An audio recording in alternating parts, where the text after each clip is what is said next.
Hello everyone, good evening. Glad you're here again this evening. Seems like some of you just show up for most of these here campfires we have. And that's a good thing. You're probably getting as much fun out of this as I am. Well, I've got me a cup of coffee and I see a few people with some mugs rolling around the campfire here. There's a lot of conversation tonight and looks like everybody's ready for some stories. Well, I'm going to read you some more of that story by Joe Flippo, one of our listeners. He's wrote this pretty interesting story about Thomas Robinette, the Bigfoot hunter. And we're a pretty exciting spot on that thing, and if y'all want to just get seated around the campfire, those of you that want to listen up. We're on chapter 13, by the way. There's a big battle about to happen. In fact, that's the name of this chapter as it begins tonight. It's The Battle Rages On. As the Sinclair camp was reinforced with security operatives, Tommy Hennessy established contact with Emery Letson via satellite phone. When Crystal Stone burst into his office a few hours ago, he had been anxious for action. Since the Chinook returned with the medics, John Wilson Tate and 3 cadavers, his only communications from the search party had been a quick coded message sent to his phone from the acting security commander of the Sinclair camp. The transmission was short but clear. It read as follows: Sir, Mr. Letson informs you to bring reinforcements. Prepare to kill tanks. Bring all available operatives ASAP. Now immediately, Tommy Hennessy began barking out orders to his subordinates. The retired Major General had no qualms about how he stated those orders either. His first order was to double up the main base's security detail until further notice. No one was to sleep that night. His second order was to prepare whatever available assets were present to relocate to the Sinclair camp. He didn't know what to expect, but he knew that if Emery Letson ordered him to prepare to kill tanks, then he was up against the wall and pushing hard. In the years that he had known Emery Letson, he could only think of maybe 3 times this statement was issued. He had underestimated the opponent the first time, and it almost cost the lives of every operative under his command. However, he learned from his mistake, and the second and the third times these came up, he had overcompensated, but he won the battles. Now, he enjoyed overcompensating. As Emery states so often, the more the merrier. Now, within the hour, 100 all-terrain armored troop carriers were armed with double-barreled tank-killing miniguns and supplied with ample ammunition to fight quite a prolonged war. Along with the miniguns, each carrier was equipped with a belt-fed M249 saw, and the operatives carried 6.5 Creedmoor rifles with M203 grenade launchers. RPGs, those are rocket-propelled grenades, were also issued. The operatives sent inside these carriers were all battle-tested and hardened soldiers. This was just another day on the job for them as they prepared to fight another impossibly resilient enemy. The heavy small arms issued was a promise of a good time for them. Each operative had been personally selected because of his past combat experience and how he or she dealt with the stress that they had endured. Many of these had developed predatory instinct due to their combat experience. Now, Leviathan International gave them a legal and a productive way to focus that instinct. Now, Tommy Hennessy, he was in the thick of his preparations when Crystal Stone rushed into the office. Now, without waiting to be addressed, she handed him a satellite phone. When he put it up to his ear, he heard Emery Letson on the other end of the phone. Emery informed him of the party's location on the precipice, which was northwest of the camp. He informed him as quickly and precisely as he could of the situation and what Tommy could expect to encounter at the camp. Emery told Tommy that he had spotters out on the mountain looking for the invaders to arrive. Then Emery stated the details of what the Sinclair party had encountered. Emery was precise about who the enemy was and who the allies were. He instructed Tommy to get the AC-130U aircraft into the air to help maintain communications and observe and record the battle. They would communicate through radio signals from EarCom Channel 3. Emery told him about the face eaters and the hunters. Tango spotted, 6 click north of Sierra location, came the almost inaudible broadcast across the earcom. Looks like someone kicked over an ant bed full of wolves. Transmission confirmed, Oscar 1, Emery answered Owen as he took out his binoculars and he began to scan the area north of the Sinclair camp. Multiple tangos spotted, 5 clicks west of Sierra location. Easton transmitted another call over his earcom. They're splitting off into multiple factions over this way. Transmission confirmed, Echo 2, Emery responded. Now there's movement on the eastern flank, Kevin whispered across the earcom to Emery. They're over on my side as well, Eric reported before Emery could acknowledge Kevin's transmission. Now these transmissions were also heard at their former camp. Keep your eyes open and watch for any indication of impending attack, Emery directed his spotters. Sierra camp, he addressed the camp. This is Echo 1. Tangos are danger close. Using his telephone, Emery called the coded number that was designated for the AC-130U aircraft that was circling high above the area. He confirmed that they had heard the transmissions and were relaying the intel to the security chief on side at the Sinclair base. Emery instructed the crew to open up a clear radio channel on Earcom Channel 3 so that the Sinclair camp security, now they could hear the short-distance communications between him and his spotters that were out there. And after that was all established, the feed was also connected to Tommy Hennessy back at the main base. Well, Dene approached Emery. He told Emery that he was planning to send out scouts to watch the wolf hunters as they closed in on the Sinclair camp. But he wanted to know if they would be attacked by his personnel in the camp. Emery touched his earcom microphone button and hailed the Sinclair camp. After receiving his response, he told the security chief of the plan to send in allies. He explained to him that the allies were Sasquatch and they were not to be harmed. He also informed them that he was sending a member of the Sinclair party back with them. After receiving his response, Emery connected with Eric and instructed him to return to the cavern. When Eric arrived at the cavern, Emery advised him that he was going to the Sinclair camp with the Sasquatch scouting team to act as an interpreter between them and the operatives. Once Eric was given his directive, Babu picked him up, and a group of 20 Sasquatch silently evaporated into the night. Eric contacted the Sinclair base to inform the security team that the Sasquatch party would be approaching from the northwest direction with Eric Grant. These were allies and they should be treated with absolute tact and respect. Eric was once again amazed at the speed, the stealth, and the silence with which these Sasquatch warriors traversed their world. While traveling to the Sinclair camp, these warriors, although spread out, passed effortlessly through the ranks of the wolf hunters. 3 times during the trip, Babu sat Eric down behind a tree and pointed to his lips for Eric to remain quiet. 3 times Babu returned to Eric with a canine-type jawbone in his hand. The 3rd time, Eric asked Babu if he could keep the discarded jawbone. Babu placed it silently into Eric's hands as he lifted him up and carried him into the tree line next to the camp, just outside that circle of light from those big tall light towers. Once all the Sasquatch warriors congregated at the northwest corner of the Sinclair camp, Eric walked up to the security boundary and hailed the security operative that was nearest his location. The service shepherd had already picked up the Sasquatch scent and was acting real nervous. And when Eric materialized out of the underbrush, the security operative was taken by surprise, even though he was told ahead of time to expect Eric to arrive in that vicinity. And once Eric was identified, he notified Babu that the Sasquatch warriors could enter that circle of light in safety. After the driver of the nearest carrier made an entrance for the entering allies, the Sasquatch entered and were led to the center of the camp by Eric.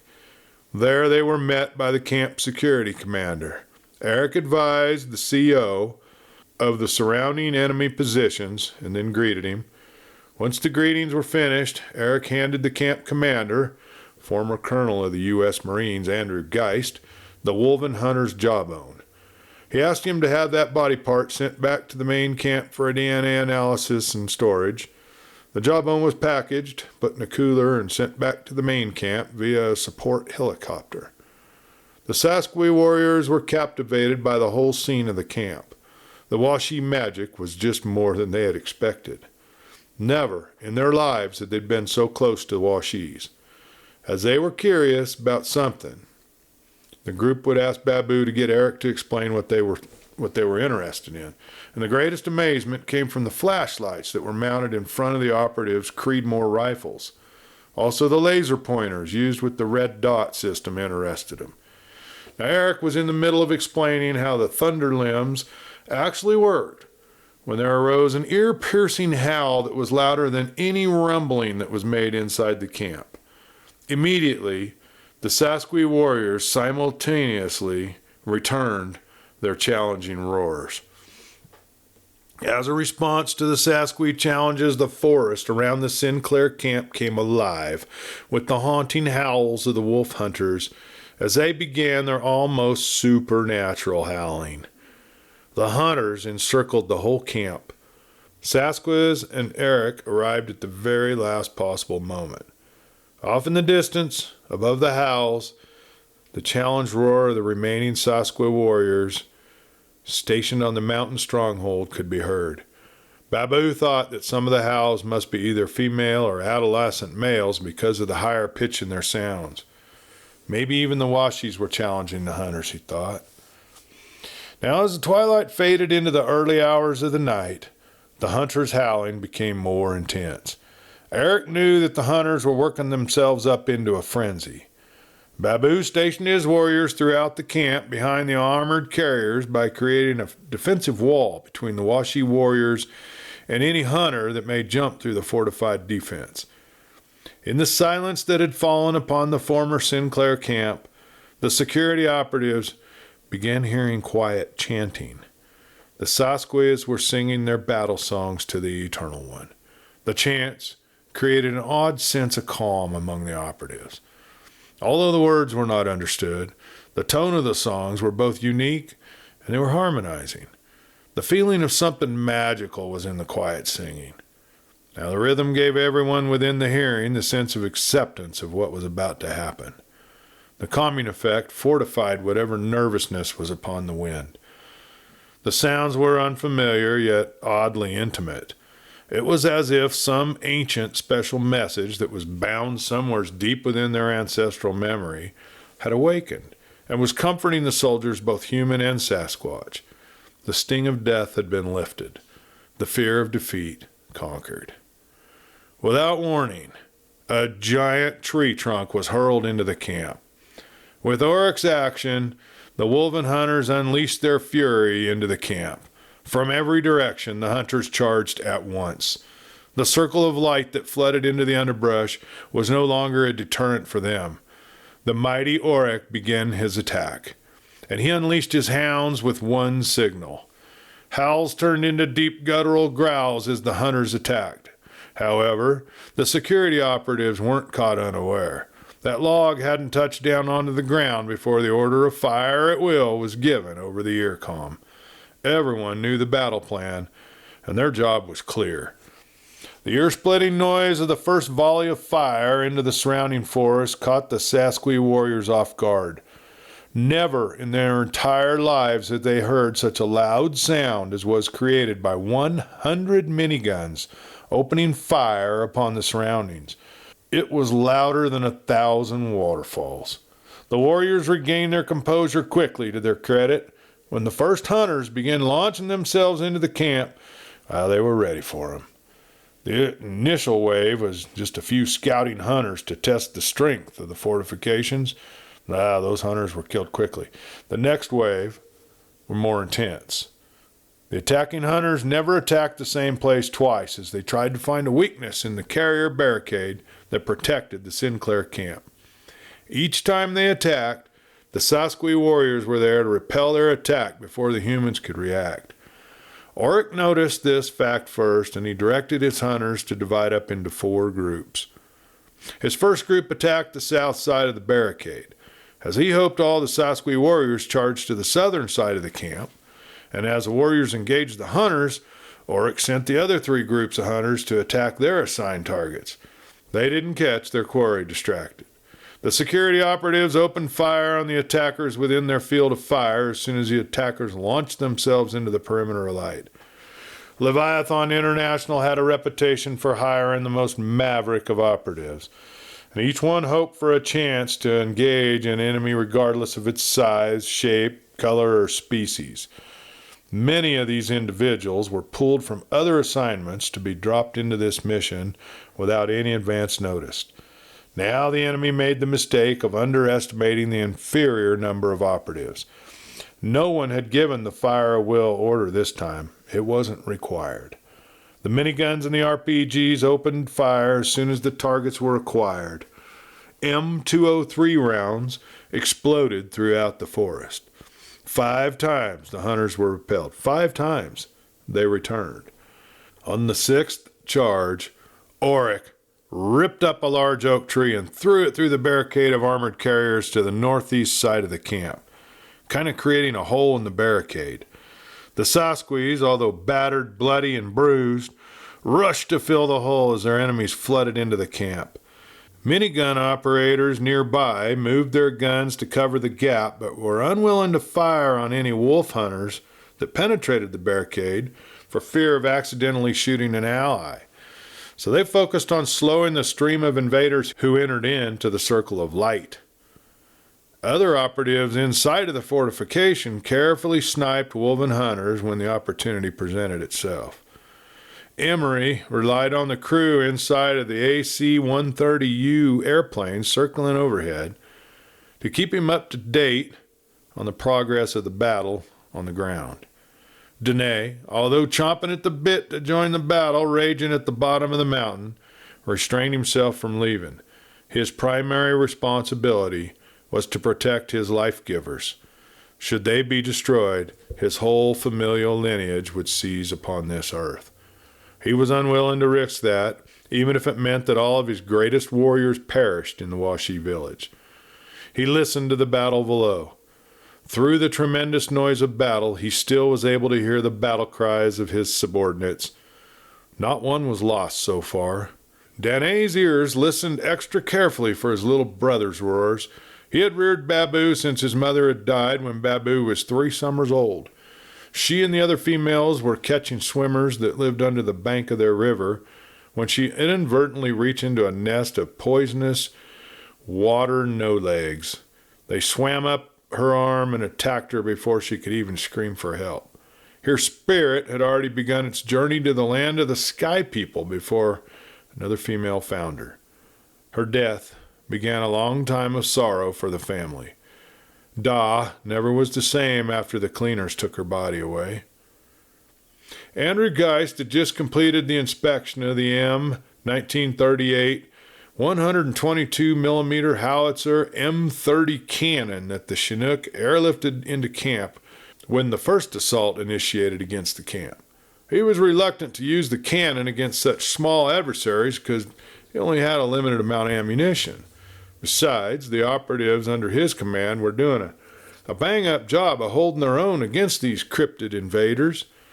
Their Sasquatch allies were also filling up any gap that may have otherwise been exploited by the hunters.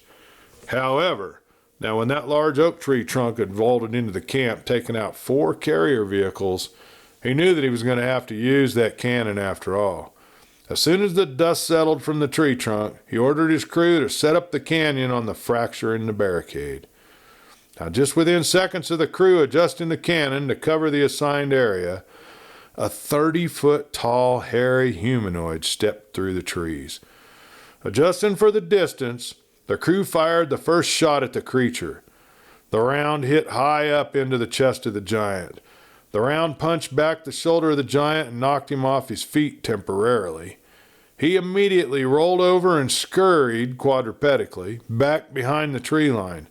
The 8-man crew restarted the reloading process and waited for that giant to return. Lying on his back behind the line of conflict, Oryx was shocked to feel the growing pain in his right shoulder. How could such puny creatures have such powerful magic, he thought. His rage boiled as he realized that the Washies made him look weak before his hunters. And he rose up to his full height and roared at the Washi village. The Washies responded by pointing their thunder log at him and summoning another blast of thunder and lightning towards him. Only his reflexes moved him out of the way as he heard the spirit of the wind whip past his head. Its angry whistle was meant to plant terror into Oryx's heart, but he refused to allow that. He was going to destroy that thunder log if it was his last act on this mountain. Standing to his full height, Oryx joined his remaining hunters as he made his final charge toward the camp. As he ran, he uprooted trees and threw them at the camp. He had no specific target other than that thunder log that he was attacked with. Twice more the thunder log summoned thunder and lightning. Once he felt the spirit of the wind dig deeply into his chest. His fury fueled his rage as he continued onward to the camp. Then the thunder log belched thunder for a fourth time. The spirit of the wind hit Oryx directly in the front of his left kneecap. His leg refused to hold up his weight, and Oryx fell face first to the ground.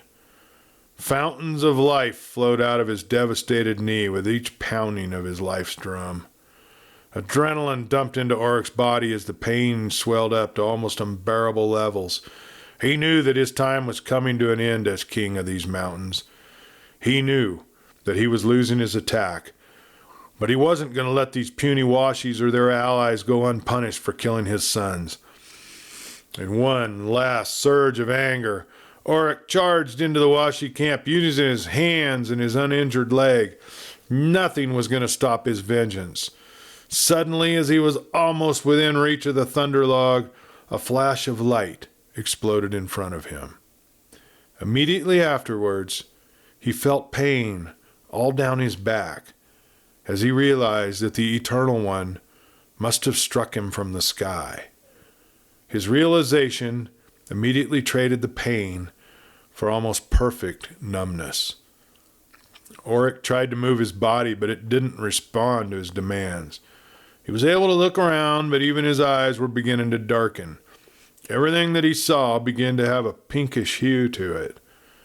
Then the pink turned dark red, and the last thing that Oryx saw in the woods that pre-dawn morning was blackness. Cold, unfeeling blackness that would follow by the realization that he was already dead. His last thought was that he always felt he would die in his sleep. When the AC-130U pilot saw the M30 cannon was not able to keep that mountain giant down, he ordered his crew to arm their 105mm cannons and the 40mm Gatling guns. Their primary mission was to observe and assist in the communication between the Sinclair party up on the mountain and the security operatives down at the Sinclair camp. However, once the pilot saw that 122mm M30 cannon was slow in reloading, he made a snap decision to enter the fray.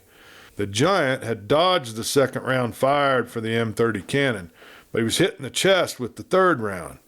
Then when the fourth round struck him in the knee and dropped him prostrate onto the ground, the AC-130U opened fire with his Gatling guns. The rounds were already on their way to the target when the co-pilot notified the pilot that the 105mm cannon was armed and ready. The target was acquired, and the cannon fired its projectile into the base of the giant's skull as it laid on the ground inside of the barricade. There was total chaos when the Wolven hunters saw the demise of their master. Their alpha leader howled their retreat, and as quickly as they had attacked, the hunters retreated back into the darkness of the wilderness. The invaders left their dead and wounded behind in their haste to retreat. The noise of the conflict faded, just as the last invader escaped into the darkness. The sound of the silence was alien to the combatants after such a noisy and intense battle. Both sides had taken heavy casualties. Andrew Geist ordered every able person to take evaluation of their posts. note who didn't survive, report all injured, and to begin preparing for the next attack. Eric, who had been at Baboo's side for the duration of the battle, made his way around the camp to assess the damage taken by the Sasquatch warriors. Out of the 20 warriors that arrived with Baboo, only 3 others were alive. One was just barely able to make that claim. Uga was his name. He was an older warrior who had fought besides Baboo's father, Da, since Da was his age. He was also Da's older brother. As Baboo bent down to hold the hands of the old warrior, Uga motioned for Baboo to drop his head closer. Eric heard soft tongue clicks, some grunts, and some growls made by both warriors. Tears fell as Baboo lifted his head. Baboo stood up after the conversation was over. He bent over at his waist, put his hands round Uga's neck, and quickly ripped his head off of his body as tears flowed down his face. Baboo then raised the head toward the sky so that the dead eyes could see the pre-dawn light. The quick brutality of the violent action stunned Eric. He quickly signed to Baboo, asking him what Uga had done that made Baboo angry enough to rip off his head. Baboo explained to Eric that Uga was Da's older brother. Uga didn't want to die worrying about a hunter capturing his body on the way back to the stronghold and eating his head. Uga was afraid that his spirit couldn't see the way to the land of the sky people. So Uga made Baboo promise to remove his head and to show his eyes the way home into the light. Baboo was bound by the ancient law to honor the last request of his elder warrior uncle. He told Eric it was the first time he had been called upon to do that task, and it was a great honor to be bestowed with the job. But his uncle was like a second father since the death of Da. The hard-fought victory was not celebrated as the security operatives began the process of cleaning up their battle stations. Cleanup crews were flown in from Paradise Creek to help with the removal of the cadavers. The bodies of the hunters and the Oric were also loaded into the Chinook and transferred back to the Paradise Creek base. They would be sent to the Research and Development Laboratories of Leviathan International, where they could be studied, their DNA sequenced, and a final report would be released for internally shared knowledge only. The battlefield was completely swept clean of bodies by the time the sun had peaked above the horizon. The security detail also assisted Eric and Baboo to return the dead warriors to the base of the mountain stronghold, where Demise watched the process from the safety of the shadows of the cave opening. Eric and Baboo stood with the other 2 Sasquatch warriors and watched as the security operatives left them with their fallen comrades and returned to the base. After the 3 Sasquatch warriors and Eric were left alone, Demise called on some of his younger warriors to follow him down to the place where their honored dead were deposited by the Washees. Emery spoke with Demise in private and joined him as he led his younger warrior down the footpath. On his way out, Demise gently lifted Jimmy and Jake up in his arms and carried them down to rendezvous with Baboo's party. And when he arrived, he gently sat the injured Umpqua and the dog down. Emery joined Eric, and the 2 of them went to retrieve a razor to transfer Jimmy and Jake back to camp to be medevaced to Paradise Creek and then be treated. When Demise arrived to greet his little brother, Baboo dropped his eyes to the ground in an act of submission. Demise held up his right hand, palm forward, without saying a word. Baboo refused to look up until Demise huffed. Then Baboo looked up just long enough to see the offered palm. He also raised his palm and touched Denise's outstretched hand. Only then did he show Demise Uga's head that he had still had in his hand, and he was holding by the scalp. Silent tears rolled down Denise's imposing face when he recognized the face. Uga was his most honored mentor since the death of Da. In the short time that Demise ruled, Uga's wisdom was his cornerstone to the success that he enjoyed. Demise ordered his young warriors to take the honored dead back to the stronghold so that the females could take care of the bodies and mourn their dead. Once Emery and Eric arrived back at the main Sinclair camp with Jimmy and Jake, Emery made sure that they began receiving proper medical attention immediately. Andrew Geist gave Emery a situation report of the camp and asked for further instructions as to when to vacate the village. Emery instructed Andrew to have a team supply his razor with 3 days' rations for 6 people. Add 4 Creedmoor 6.5 rifles to the supplies with plenty of ammunition, grenade rounds, and the silver grenades as well. Emery instructed Andrew to clean up the campsite and return all assets to Paradise Creek as soon as possible, and to add a long-range radio pack to their supplies. He stated that he planned on returning within 3 days to the landing zone for exfiltration. After finishing their conversation, Andrew insisted that the duo eat a good meal before they ran off back into the wilderness. He sent an order to the mess hall to fix a cold meal for each of the Sinclair's party members. Eric refueled the razor after Emery returned from the mess hall, and they returned to the precipice stronghold. Mid-morning in the wilderness was tranquil. The 2 men had noticed how the indigenous fauna continued their normal lives as if nothing unusual had happened between sunset last night and sunrise in the morning. The 2 men noticed that as they put distance between them and the camp, everything just appeared to be deceivingly peaceful. They would notice drops of blood along the trail on occasion, and these were deposited by retreating wolf hunters. The blood was never plentiful in one place, but the fact that it seemed to be continuing along the same general direction that they were traveling was disconcerting at first. As the men discussed their implementations, Eric suggested that maybe the blood had dropped while the security team returned the Sasquatch dead to their family.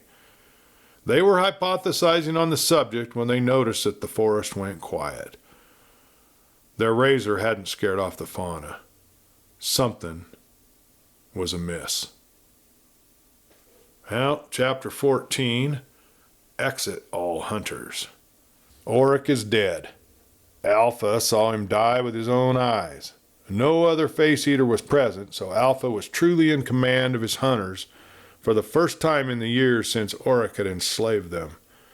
The realization that the face-eaters could now battle each other for the right to rule the mountains meant that all he had to do was return to the face-eaters' village and report to Oryx's youngest son, Quall, excuse the hunters, and before the face-eaters could regroup, the hunters could migrate north into the ice kingdom of the water bear and be rid of their servitude. Alpha howled for his subordinates to follow him as he ran off into the mountains to return to the cave where the hunters rested the day before. He could hear the howls passed back down the valley to those in the rear. Alpha and his depleted pack quietly crept past the precipice where the Sasquatch stronghold was located. If Demise caught the pack in his domain, he would surely destroy what was left of the invaders. Alpha had personally killed 2 of the Sasquatch warriors that stood against him when he infiltrated the Washi village. Those warriors were a surprise. Never in his life had he known Sasquatch and Washis becoming allies. There was something ominous about the development. If the Washis recognized the Sasquatch people, then the freedoms of every hidden tribe of 2-legged people was in danger of being revealed. This had to be brought to the attention of Quall. Once all the wolven hunters returned to the cave, Alpha gained every hunter's attention, and he explained to them how they were in the position to escape to the north. He explained his plan to migrate north to the ice kingdom of the water bear to escape the face-eaters. All present were in agreement with Alpha's plans. All they had to do was stay silent and allow Alpha to make all the choices. The pack rested, they licked their wounds for the day before returning to the face-eater village when the sun went down. Now, immediately after arriving at the face-eater village, Alpha tracked down Oryx's younger son, Quall. He told Quall about the death of Oryx, Gawa, and Gawa's sons. Quall, an unimaginative individual, demanded to know what happened to his father after Alpha finished his account. Once again, Alpha told the account of the battle Gawa had with the Sasquatch at the Washi village. Then he told about how Oryx was angered when the news was returned to him. And after that, he explained that Oryx commanded the hunters to return to the Washi village and take his revenge on them for the death of Oryx's family. Just as Alpha had surmised, Quall called all of his extended family together. Quall, as the next heir to Oryx's throne, was obligated to announce the death of Oryx, Gawa, and Gawa's 4 sons. He was bound by ancient law to inform his family that the throne was open for conquest by battle. He stood before the crowd, and he stated that the battle for the throne would begin the next night up on the mountain summit above the throne. The ancient rules dictated that the battle would be hand-to-hand and melee only. Finally, he decreed that if no one opposed him up on that summit, he would become the next king until someone challenged him. Qual dismissed Alpha and the hunters for the evening. He commanded them to hunt for the feast that would follow the battle for the throne. The hunters made their way to the servants' quarters. Quietly, the pack spread word of Alpha's intentions, and the females and the elderly packed up their things, while the children ran around excited about the possibility of a new home to be found in the Ice Kingdom. Silently, the pack moved out toward the northern country and freedom. By the time the face-eaters realized that the hunters were gone permanently, Alpha hoped to be days away from that sparse dwellings where they currently lived. He knew that if he led the pack safely to the Ice Kingdom, he would solidify his dominance and his leadership. The very first night was the most crucial to Alpha's plan. He sent hunters to cover their tracks after the pack moved through an area. The hunters used their tails to sweep the tracks and cover up the main migratory trails. In places where they couldn't hide the trail, the hunters ran around and made a multitude of false trails that all circled around to the place where the trails intersected. It would take anyone tracking that convoy days to work out the true path, given the travelers' precious time to escape. In narrow paths between mountains, the pack pushed rocks down the walls to create avalanches to make the path unpassable once they had passed. The second night was very stressful for the pack because the weather turned bad way up in the mountain. Heavy snow and Arctic winds blew hard all night. Their only choice was to look for an abandoned cave large enough for all of them and small enough to allow their body heat to warm the air. That night, 8 hunting parties went out searching for food. Only 5 parties returned, and only 3 of the 5 brought back kills. However, the 4 elk that were brought to the cave was enough to fill the bellies of everyone there, and the full bellies helped the young ones and the elderly to sleep. Not a word was spoken during this time. Everyone ate according to their place within the pack. Those hunters who brought back their kills were rewarded with the heart or the liver of their kill. The other in the hunting parties got the lungs and the other organs. Finally, as the sunrise peeked over the eastern mountains, the pack laid down to rest for the day. Now on the third night, Alpha led the migration through 3 mountain passes during the silent snowfall. They were halfway through the narrowest pass that they had traversed during their entire trek when there came an echo of an enormous scream echoing through their pass. Alpha knew that the scream was the challenge of a Sasquatch king. The sound was distinctive from the scream that Demise used. But Alpha knew the message. He had to keep his pack moving, or they were going to be attacked from who knows where. The first scream was answered by 6 other screams coming from 6 different directions and distances up into the slopes. With each scream or the howl, the pack increased its collective travel speed. Alpha looked back to check on the rear of the convoy to see the rear guards pushing back to catch up the main group. There was a giant rumble behind them. The rumble was more terrifying than the anger of the face-eaters. Nothing but a curtain of white snow was visible behind the hunters as avalanches from both slopes descended upon their back trail. Howls from up ahead warned Alpha of impending danger. The loud screams were followed by more rumblings as the ravine in front of the hunter convoy was closed off by sliding snow and rocks mixed with evergreen trees. Alpha knew that his group of emigrants were in serious peril.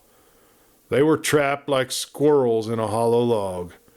Terror began creeping into Alpha's heart as he realized that he had set his whole focus on the enemy that may pursue and neglected to send out scouts to search for the enemies that may be waiting up ahead. Alpha realized too late that his people were doomed.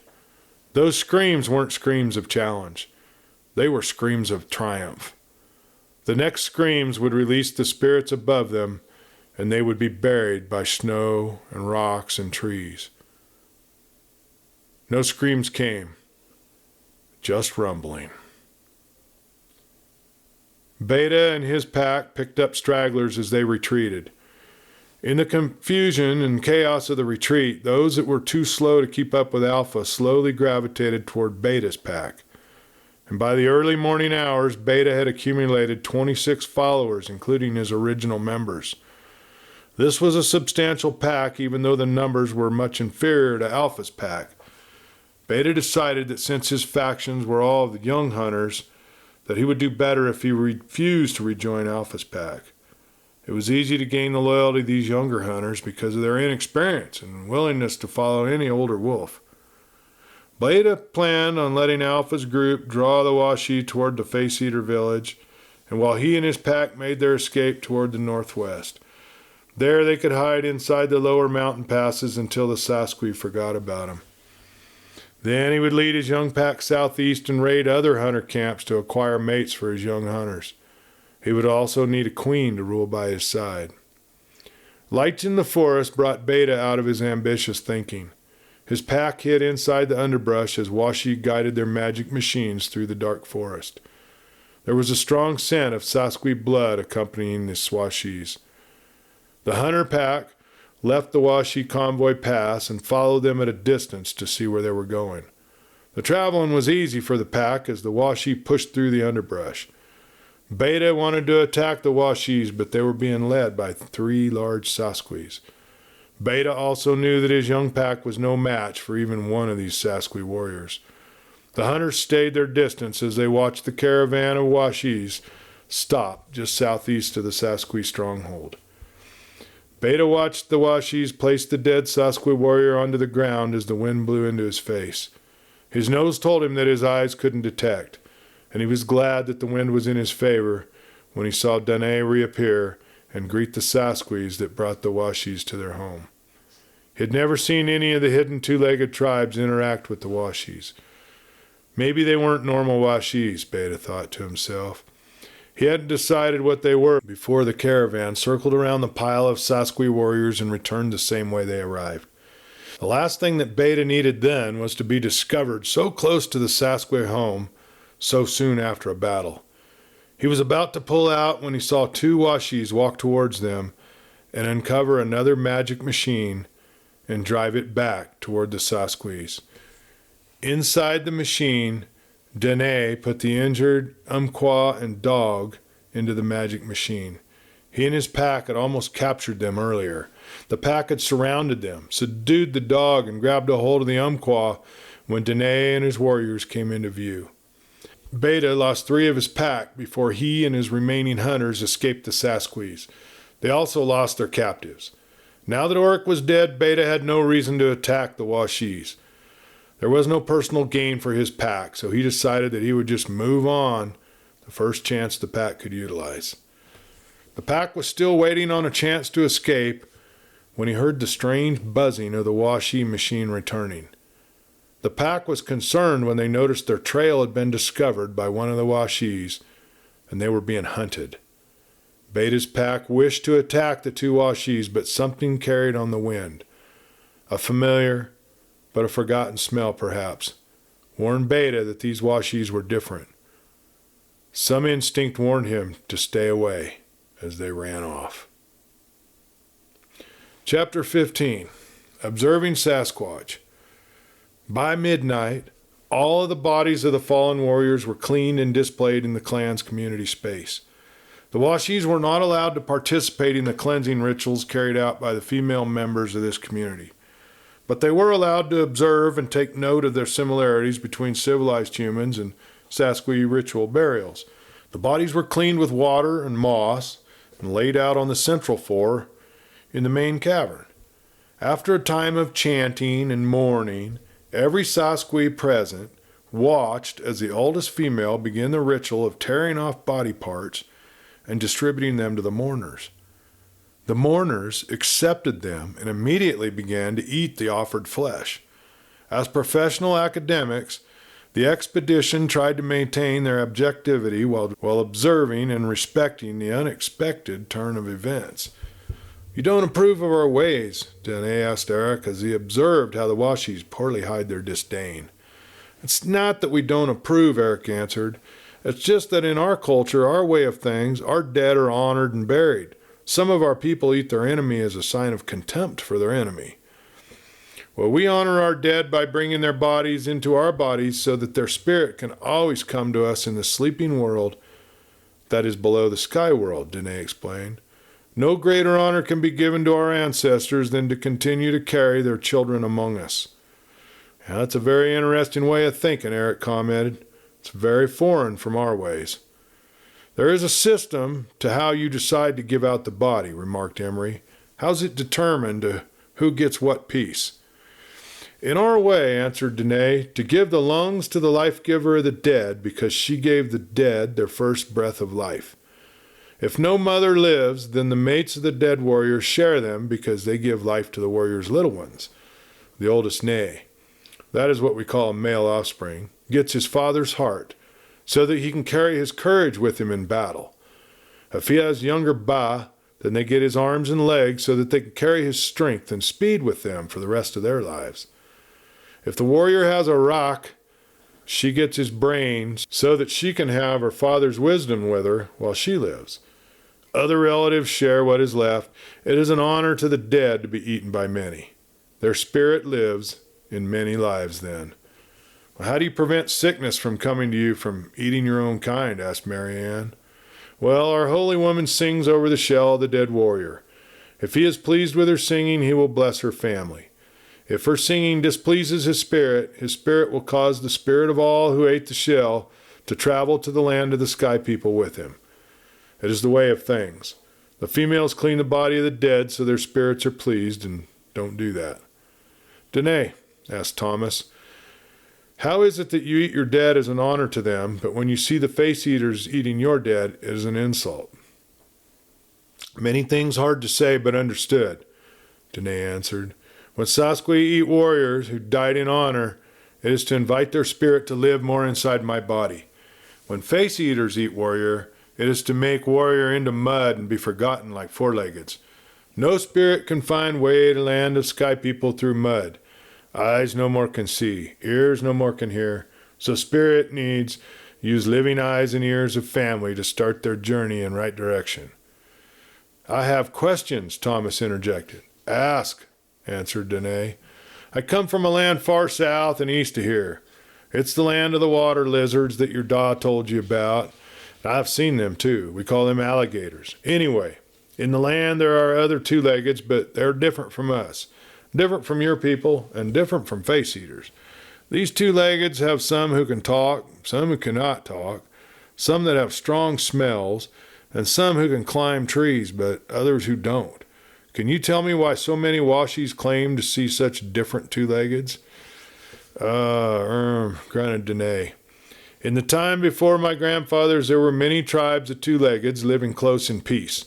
The mother had many children, and they are all different but equal. Some called out to the Eternal One and asked for wisdom, but many more refused to do so. The Eternal One gave much wisdom to those who asked for it. The ones who were happy living in the tree, he let stay in tree. Those who asked for strength got strength. Those who asked for spirits got them too. Do you mean that the different tribes are different two-leggeds, or all part of one great family with many brothers? Asked Thomas. No brothers, no sisters, no uncles, no aunts, answered Danae.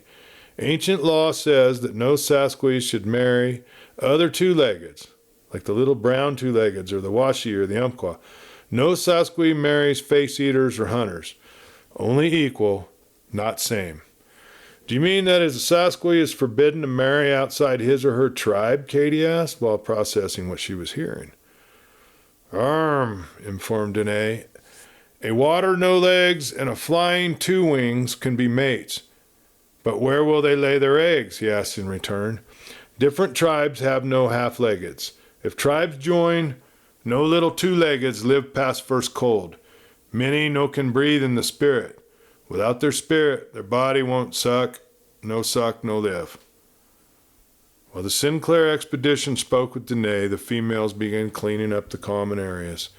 They used water and moss to rub away blood and scraps which were taken with the broken bones, deposited in the deep pit inside the cave system. The team watched in silence for a long time before anyone spoke.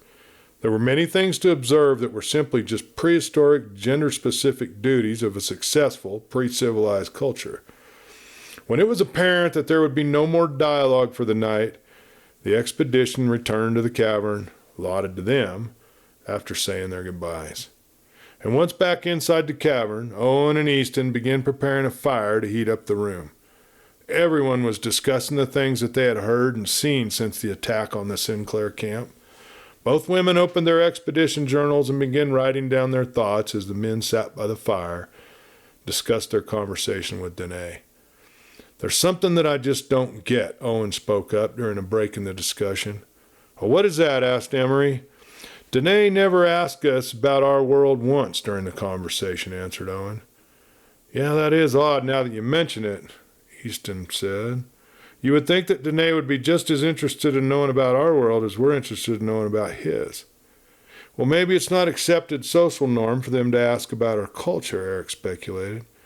"I don't think that's it," stated Owen. "Danae seemed to be either thinking about something else or making plans while we were talking. It's almost like he was telling us intel to gauge our responses to his statement. There was definitely something else in his mind. I just don't know what." "Well," Thomas conjectured, "maybe he's just in mourning. You know, his father's dead. His father's oldest brother was his mentor after his father died. So he may feel as if he has lost his father all over again. Or his mind could be on the fact that his community is a little bit weaker since the majority of the best soldiers have been killed or maimed within the last month, and winter is setting in soon. After all, he is a young male who has the responsibility of feeding nearly 100 family members this winter, and all he has to help him is eeny, miny, and miny, and he ain't got no mo." Thomas couldn't help but snicker at his own joke. "You may be onto something there, Thomas," Emery stated after thinking about the situation for a while. "Maybe Leviathan International can help his people survive in return for them allowing us to send a team here to help educate their people. You know, you may mention that to him, but if I was him, I would refuse your offer," Thomas stated flatly. "Why is that?" asked Emery. "Well," answered Thomas, look at how their history's been. Every time they reach out to some other modern peoples, they get some kind of disease that their bodies can't fight off. They begin to die. Think about how the Europeans impacted the Native Americans when they brought smallpox to America. How the Europeans affected the Africans, the Asians, and even the Middle Eastern cultures when they finally intermingled with them. Can we really afford to do that to these people who are our friends and our allies?" "I see your point," Kevin said, "but what can we do to prevent that without trying to forcibly vaccinate the whole population? We all know that there's no way all of us together could force even a small Sasquatch to do anything." "Well, there's no need to force anybody to do anything that they don't want to do," answered Emery.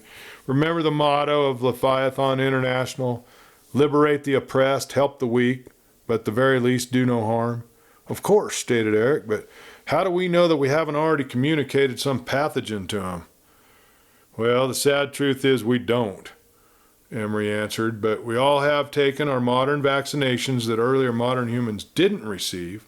We bathe and we maintain a high level of cleanliness compared to earlier cultures, and we are conscientious of our hygiene in ways that modern human past civilizations weren't even aware of.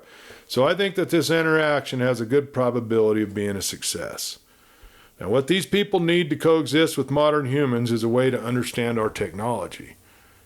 It's too bad that they don't offer an exchange student program for cryptid communities." Everyone laughed at that idea except Emery. His mind was already working on a solution. While everyone was sitting around the fire talking, Eeny, Minnie, and Miney peeked their heads into the cavern door. The Washies were a source of their unquenchable curiosity since they brought wood to the cavern for him to summon the wood spirits. Now, Eeny was the oldest of the trio, and usually had all the answers to his younger two boys' questions. But even he had never seen a tree that made big rectangular leaves. In his 6 summers, he had worked hard to be a good helper for his family, because he knew that answers were easier to get when he was acting like a grown-up Sasquatch. His helping taught him where to find the best berries during the year, how to find water in a dry creek bed, how to sneak up on four-leggeds, how to watch a brown four-legged without it chasing him up a tree, and where babies came from. Last, his helping showed him that the Washies really could summon spirits from the woods. The spirits also made the cavern warm like the summers. Hermione, he was the middle sibling. His curiosity always matched his older brother's curiosity. While he also had to watch out for his baby brother, Minnie, he was earning from Eenie. The three juveniles were the only preteen members of their family community, so it was natural that they stayed together. It would be embarrassing for them to tag along with their younger cousins to the nursery area and climb around on the climbing structures, since they had been navigating the forest and trees for at least 2 whole years already. The older teenagers were too cool to let them hang out with them because neither one had ever killed a rabbit or a squirrel yet. But before they could do that, they had to at least learn to catch swimmers with their hands like Dodge showed them. Otherwise, they would have to be forced to eat berries like babies when the teenage cousins went roaming around the wilderness all night. Katie looked up from her notes to see the 3 adolescent Sasquatches watching her write in her journal. She waved at the boys and they scampered back out the doorway in embarrassment for being caught. A couple of seconds later, they were all back at the doorway. When they peeked around the opening, they saw that Katie was watching for them. She smiled at them. Well, they smiled back. Once again, they ducked out of the doorway. Now, on the 3rd time around, Katie waved for the 3 adolescents to enter the cavern and join her by the fire. At first, the trio didn't want to approach the spirits in the wood, but after watching the Washies, Eenie decided that they would be safe. Curiously, he entered the cavern with his posse in tow. Although he had some trepidation, Eenie took comfort in his brother's complete trust in his judgment, and he carried on until he came to sit between Katie and Mary Ann. The other 2 squatted behind him, and he watched as Katie gave a piece of paper to Eenie. Now, Eenie didn't know what to do with the paper, so he began to taste it. And before he could get it into his mouth, the laughing women stopped him. Mary Ann placed another piece of paper onto the floor and took a pencil and drew a circle on it. Eenie accepted the pencil from Katie and tried to draw a circle, but he broke the end off the pencil, pressing down too hard. He also tore his paper, which caused him some distress. And before he could cry, Katie gave him another pencil from her pack and showed him how to press down on the paper lightly and to draw. After several more attempts and much more torn paper, Eenie learned the right pressure to use to draw on the paper without tearing it. The more difficult job was learning how to draw a circle like Mary Ann had drawn. His circle looked more like an egg. However, after several attempts, he watched Mary Ann as she drew several more circles. Now, his attention to detail helped him to replicate that circle exactly. He swelled up with happiness as both women praised his ability to copy that circle. Next, Katie drew a triangle beside one of Enie's circles. Now, that triangle was easier for him to copy, and after 3 tries, he had a pretty good triangle. He then took his pencil and drew triangles next to his circles. And he was doing that, Mary Ann drew a square onto another piece of paper. Now, Miney sat down on the other side of Mary Ann and watched as she drew the square. He wanted to draw like his older brother. Well, Mary Ann gave Minnie a piece of paper and a pencil. She took his hand and showed him how to press lightly onto the paper and draw without breaking the tip of his pencil. And like Minnie was a quick learner. He watched as Mary Ann moved his hand to draw the first square. Then he began making his own squares. And to Mary Ann's surprise, Minnie drew almost perfect 90-degree corners on his squares. He was clearly motivated to do his best by her praise. Before long, he had a page filled with different sized squares. Now, Minnie spent his time rotating between watching his older brothers draw. His amazement at their ability to summon washi magic was just awesome to him. It didn't take too long for him to be offered a piece of paper and a pencil. And when he got his gifts, he moved away to the back corner of the cave. He sat alone with his paper. He quietly worked alone as the 2 women helped his 2 brothers with their shapes. After about 20 minutes of drawing by himself, he brought the paper to Katie. When she saw it, she was surprised. On his paper were all 3 shapes, accompanied by rectangles and X's. He also had made shapes which looked a lot like multiple X's that could have been interpreted as the teepee structures that Sasquatch build in the wooded areas down in the lowlands. After Katie praised Minnie for his good work, she gave Minnie another piece of paper. He took it back over to his corner and he began working on his next group of drawings. The three adolescents, while they seemed happily occupied with their drawing, they spent a long time inside that cavern with the washies drying with their pencils and their papers until there came a whoop echoing through the cave system. It was loud as it echoed. The boys immediately dropped their drawings and pencils and ran out of the cave. When Minnie left, he carried off his pencil. A few seconds later, he ran back inside the cave, handed it gently to Katie, then ran back out. Everyone inside of the cavern around the fire watched with interest as the three adolescents drew on the papers. And after they left in a hurry, Katie and Marianne took the time to write the names of each boy onto the pages that drew on. Then the women shared the pages with everyone else. There followed a polite and professional discussion about the ability of the three adolescents and an estimation on each boy's developmental and creative level. It was agreed that each of them could easily be as intelligent or even more intelligent than modern human children on the same developmental stage.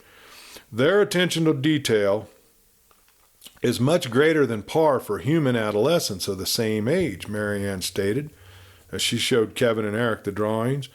It is interesting to see how well they learn to draw simple shapes, Kevin answered. But I would be interested in seeing how well they could express their ideology on paper. Maybe tomorrow we can get you two to see if they can draw pictures of their world for you. Now that would indeed be interesting to observe, Eric agreed. Also ask them to draw what they have seen on one paper. Then ask them to draw what they are afraid of on another sheet of paper. Now that would be interesting to see, agreed Thomas. I've always wondered what a booger could be afraid of, and maybe this will show us. Well, one thing is for sure, Marianne stated, these creatures are definitely more like humans than apes are. I believe that they are archaic human at the very least. It may even be that they are a parallel hominid species that is currently on an equal but separate evolutionary path as modern humans. Think about this. What would modern humans look like if we never developed technology? What if our ancestors never started making clothing out of other animal hides? Well, we'd probably look quite a bit like them, Thomas answered. Those who were too weak to survive the cold would have died off quickly, and those who were hairy would have become dominant because they were better able to hunt food in the colder parts of the year.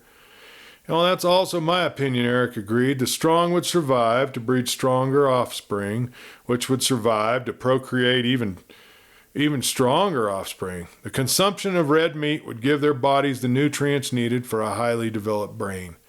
They may even be smarter than us. I mean, think about it. How much garbage has a modern man stored inside his mind? I mean, I can mention the Mona Lisa, a pyramid, Pythagorean theorem, or any other of a myriad of other cultural and historic facts, and immediately all of you then can picture them in your minds because we've stored those facts there. Now imagine what we would be like if every memory cell in our brains were filled with practical facts about how to survive. Maybe they are what we would have become if we had maintained an uncivilized culture. Well, maybe so, Kevin admitted, but I like to think that it was our civilization that made our species the most intelligent species in our world. I mean, come on, Eric. I mean, you've seen other cunning cryptids over the years we have been friends with, and you've never felt like they were smarter than our species. Remember the jaguar people in the Amazon? How about those wolf hunters we just ran into? Not even the reptoids living inside the earth are as intelligent as humans. What makes you consider the possibility even exists with these cryptids?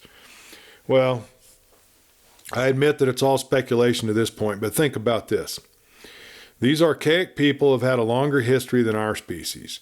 Their trade language was invented to talk to modern humans who they thought were unable to understand language as they knew it. So what they did was no different than scientists teaching chimpanzees and gorillas the same type of sign language. Even that idea wasn't originally thought up by human, apparently. Though they were practicing a religious concept of what we call God before our species was even another branch of the evolutionary bush. From the similarities of their religious views, there could be a valid argument that the First Nations could have learned the ideology of religion from these creatures and then expanded on it throughout the generations until these theories were thought to be their own. However, as you've also studied the ancient cultures of North America, you can affirm that the religious core of each isolated tribe is basically the same. It was once the hypothesis of academics that these ideologies were just the religion of nature and that any sub-civilized tribe would naturally develop these religious views along the same lines. What if they didn't, though? What if they all learned about the Eternal One and Mother Earth and Brother Moon from the Sasquatch and corrupted their stories until they became what they are today? Well, I have to admit, said Thomas, that I could see how that happened, especially in a time when men didn't have any kind of scientific thinking. They would naturally turn to spirits and such to explain microorganisms. Thinking about the story about how the Sasquatch believed that we were so evil that they couldn't even breathe the same air or cross the same trail, we know that viruses can be passed through the air. Dysentery can be communicated through the water. Smallpox could be transmitted through unwashed blankets. If I didn't have a concept of microorganisms, I could very easily see how I could believe in the evil of a disease carrier.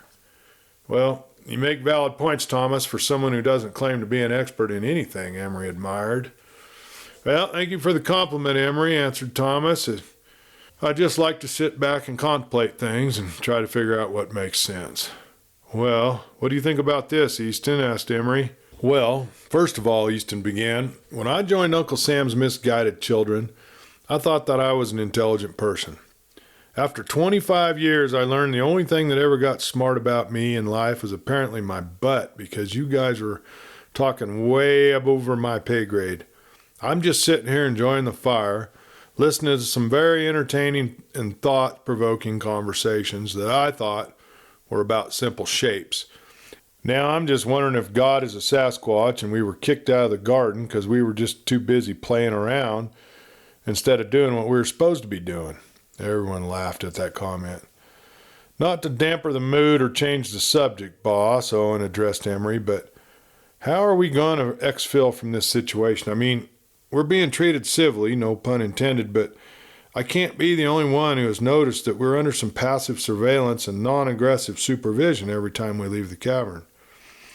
Yeah, you're right, Owen.